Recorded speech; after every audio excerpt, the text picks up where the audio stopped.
भागवत में भी कथा आती है कि एक बार सभी ऋषि मुनि बैठे और उन्होंने सोचा कि त्रिदेवों में सबसे ज्यादा पूजनीय कौन है, कौन है जिसे हम स्वयं भगवान माने। तो सभी ने महर्षि भृगु को कहा कि तुम पता करो कि कौन है, त्रिदेव तो एक से ही लगते हैं, इनमें स्वयं भगवान साक्षात के गुण किसमें हैं, वो गुण जानने निकले हैं। तो सबसे पहले वो ब्रह्म लोक गए हैं और ब्रह्म लोक में जाकर उन्होंने ब्रह्मा जी के सभा में पहुंचे हैं और सीधे जाके ब्रह्मा जी को प्रणाम नहीं किया और जाकर बैठ गए सभा में। ब्रह्मा जी ने अपनी आंखें टेढ़ी कर ली हैं और देखा कि मेरा पुत्र है और मुझे प्रणाम करे बिना बैठ गया, और उन्हें कुछ क्रोध आया, लेकिन वो फिर भी शांत करा उन्होंने अपने क्रोध को। भृगु जी भाप गए कि मेरे पिता को तो क्रोध आ ही गया। फिर वो आगे चले, शंकर जी के लोग पहुंचे हैं और जाकर शंकर जी उन्होंने देखा, क्योंकि शंकर जी बड़े दयालु हैं, उन्होंने ये देखा कि शंकर जी तो मेरे भृगु जी को उन्होंने अपने भाई की तरह समझा कि मैं भी इस, क्योंकि एक लीला आती है कि भगवान श्री शंकर जी इस कल्प में जब वो प्रकट होते हैं, आदि हैं, प्रभु के अंश हैं ही हैं वो भी, लेकिन वो ब्रह्मा जी की भावों से प्रकट होते हैं, तो वो अपने उनको पिता के रूप में मान रहे हैं। तो उनको लगा कि प्रभु जी तो मेरे भाई हैं और भाई के रूप में प्रकट हुए हैं, आए हैं मेरे पास, तो उनको गले लगाने उठे हैं। और प्रभु जी तो अपने ब्राह्मणत्व में स्थित ब्रह्मा जी के पुत्र सर्वोच्च ब्राह्मण रघुकुल चला आ रहा है, तो जैसे ही वो आगे चले उन्होंने उनको रोक दिया शंकर जी को, तुम मुझसे दूर रहो, तुम अमंगल रूप हो, तुम शमशान में रहते हो, शमशान मुर्दों की भस्म लगा के घूमते हो, मुंडमाला गले में लटकाते हो, मेरे गले मत लगो, दूर रहो मुझसे।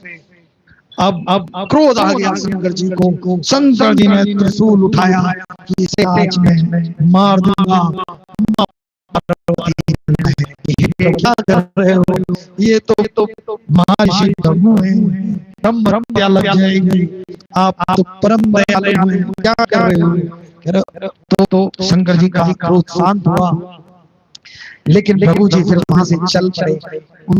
वो अब सिर्फ देख रहे हैं गुण सबके। अब वो पहुंचे हैं श्वेत द्वीप, प्रभु जी क्षीर सागर श्वेत द्वीप पहुंचे हैं।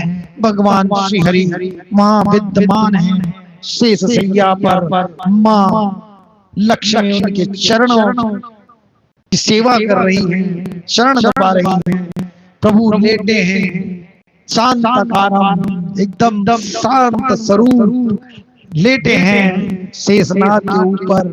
प्रभु जी गए, कोई बात नहीं करी, घुसे हैं उनके द्वीप में, वैकुंठ जो श्लोक में जाते सीधा उनकी छाती पर लात मारी, आंखें खुली प्रभु की। प्रभु ने देखा महर्षि प्रभु और चल दिए।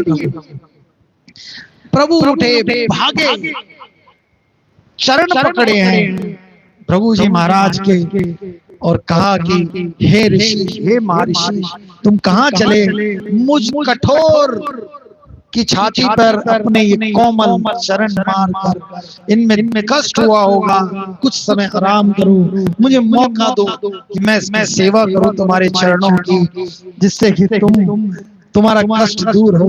मैं इतना कठोर हूँ, तुमने मेरी छाती पे चरणों को मारा है, तो ऐसी करुणा, ऐसी दया प्रभु की देखकर गदगद हुए हैं। प्रभु जी कहते हैं कि लक्ष्मी जी को तो क्रोध आया था, लेकिन प्रभु करुणा की उनके ऊपर, और फिर प्रभु जी को उन्होंने सेवा कर उनकी पाद आराध्य अर्पण करके फिर उसके बाद उनको भेजा है। सभी ऋषियों के पास होकर भृगु जी आए हैं, गदगद हृदय हैं। आते ही एकदम श्री हरि का गुणगान किया है कि देखो, कहो आप कुछ भी, सर्वत्र माया में स्थित है, लेकिन अगर गुणों में अगर बात करो तो श्री हरि ही सर्वगुण संपन्न है। त्रिदेवों में सर्वगुण संपन्न श्री हरि की भक्ति करने के लिए भृगु जी महाराज ने सभी ऋषि महर्षियों से कहा। तभी से सभी ऋषि महर्षि भगवान श्री हरि की भक्ति करनी आरंभ करी है। उन्होंने उन्हीं को उनकी पूजा अर्चना आरंभ की।